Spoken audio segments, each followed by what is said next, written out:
Let's cut straight to it. This shoe was irritating the top of my foot, right around the tongue area. It felt like you get this feeling, like a pine needle got inside your shoe, or hair falling on your back after a haircut, like tiny needles pricking you every now and then. If you are curious why this happens, or if it will happen to you, let's dig in and find out.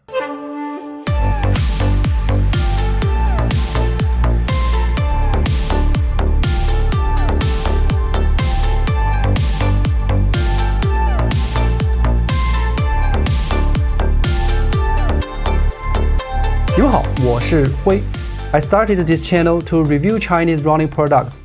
More importantly, it's my way of forcing myself to practice spoken English. I'm self-sponsored and money doesn't grow on trees. Whether good or bad, I'm going to give you my honest take with no filters. Let's dive in from the specs. The official stack height is 26 mm in the forefoot, 33 mm in the heel, with a 7 mm drop. I'm sure that's without the insole. Add a 4 mm insole and it's 30 mm front, 37 mm back. On paper, that's less than the Adidas Evo SL, but on foot, it feels totally different.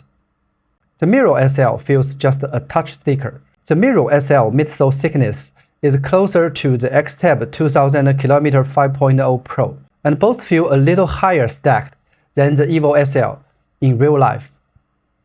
Now, the tech overlap gets wild. The Miro SL midsole raw material, which is TPE from Germany's Envalier, the same Light Strike Pro stuff. It's a company spun off from the legendary Bayer material science. Not only that, both use preform forming. Not only that, they are even produced at the same Chinese factory. And not only that, both are full slab of foam with a shank embedded. All that stuff had me hooked. That's why I bought it on release day without thinking twice. Size-wise, it's true to size, just like all 361 running shoes. My size 45 weighs 248 grams, and my Evo SL is 249 grams, which was way different from what I expected. I thought the Miro would be like 10 to 20 grams lighter. Just from looking at the uppers, it looked way more breathable and lightweight. But sadly, we didn't get a lighter SL here.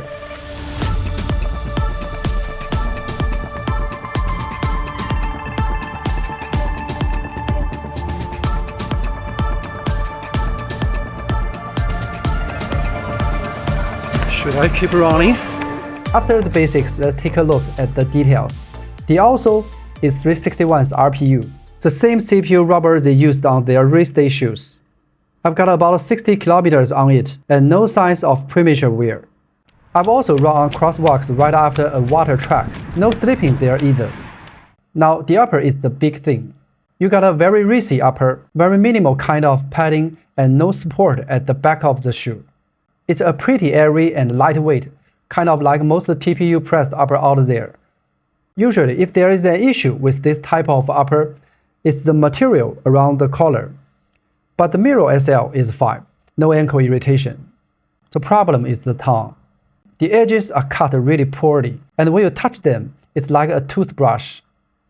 This TPU pressed or nylon monofilament stuff, which is basically plastic.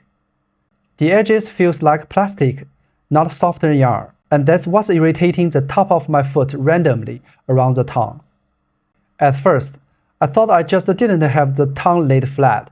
You can see my narrower foot makes the tongue fold a little, and I tried flattening it, but that's impossible.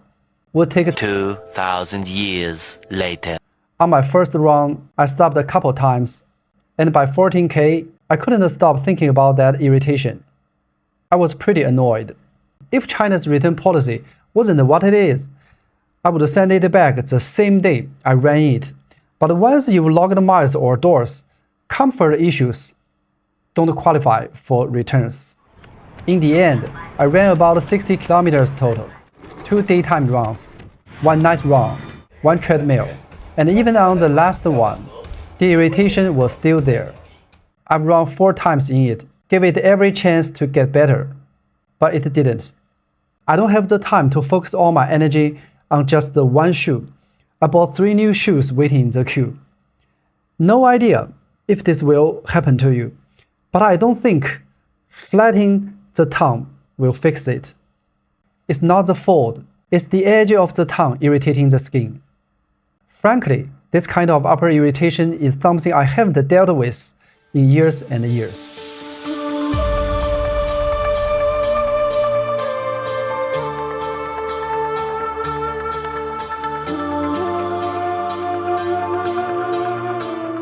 With that out of the way, let's talk about the pros and cons of actually running in it.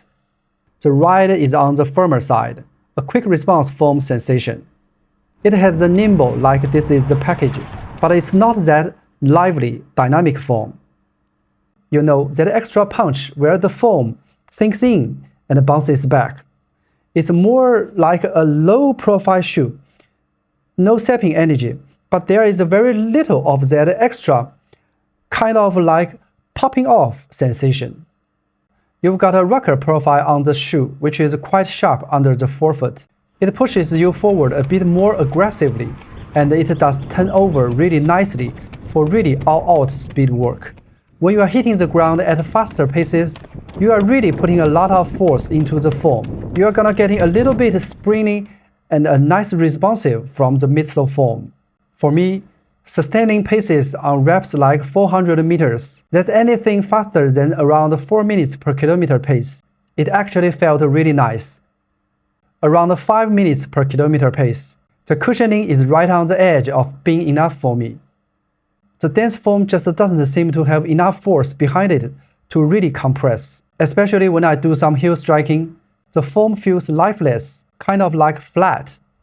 I feel like maybe bigger, taller runners, people putting more force into the foam with each step than I do, might actually enjoy this more on easy runs. Before wrapping up, let's do some comparisons. Let's check out the homework from these 2 Chinese students of the German Adidas Evo SL. First, weight. The 361 Miro SL saves weight with the upper, but then adds it back with the denser midsole. The A/B test between the Miro and the Evo kind of backs that up. The Miro's midsole definitely feels denser. The ride is even a little firmer than the Evo SL. I would say the Evo SL has the livelier, bouncier midsole feel. Really handles lots of training for lots of different type of runners. The Miro SL, on the other hand, is more performance-oriented. With the upper, it totally sacrifices lifestyle to be lighter and more breathable. It picks up and accelerates easier and faster than the Evo SL with the higher stack and denser foam, but that also raises the performance threshold. It demands more from the runner. The 2000 km Pro is more mild. Not only can the upper handle lifestyle wear, you can also use it for your daily runs, your easy miles. These 2 Chinese students kind of sandwiches the Evo SL perfectly, making their German teacher, the foam tooling, look way more balanced. For the 2000 km Pro, I was kind of getting like 2 different sensations, where the half of the shoe I didn't really like, and the back half of the shoe I really did. Like I'm really compressing that back of the foam, and it's coming back in a nice way. The Evo SL doesn't care how I land and which part of the shoe I use. It just takes over beautifully. The Miro SL, though, it feels like it wants me to run in a very aggressive running position. It's something definitely intended for very fast running only for me. So, to sum up, I'd advise the heel strikers to go with the Xtep 2000 km Pro. I'd advise midfoot and forefoot strikers to check out the Miro SL, and probably just to reserve them for your speed workouts. Also, neither of these Chinese students filled in the medial side. They faithfully echoed the teachers on that too.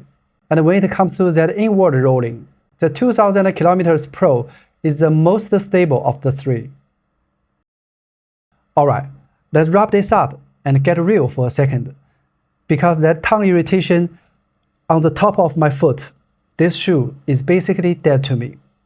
Maybe I won't be pulling it out again after this video. This Miro SL, it gives off some unfinished vibe to me. Besides the top irritation, the heel pull tab is kinda goofy. It just sticks straight up and won't fall down. I'm not sure if it rubs your ankles with low socks, but it's a weird design choice.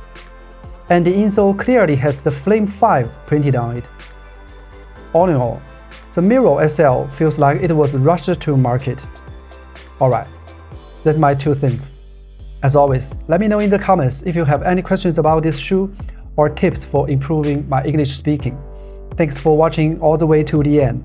I'll be bringing you more on Chinese running products. Follow if you are interested, and hope you have a good one.